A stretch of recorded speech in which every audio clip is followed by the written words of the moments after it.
messiest experiences of my life. My dad had a heart attack in front of me a few years ago. And racing him to the hospital, I prayed one of those prayers you never want to pray. And it wasn't really an eloquent prayer. It was more like this: Lord, please don't let my dad die in the seat next to me right now. That's not how I envisioned him dying. But we got him into the ICU, and the cardiologist came and saw him, and then they did scans, and they came back in the room. And you always want the doctor to come back in the room with a smile and a pill to make everything better, right?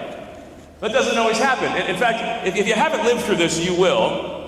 But he came back with a grim look on his face. And the reason you will live through that is because no one gets out alive. But he said, Chris, I can't do anything for your dad. He's too clogged up in there. Just sit next to him with your mom. We thought this was the end. Thank God my dad lived through this day. But this was a heavy moment, man. My mom's been married to him for 50 years. And he asked if he could hold my rosary. And as we're watching the heart rate monitor and just waiting for it to stop, holds my rosary against his chest. Then he looks at me and says, I'm posing for my casket.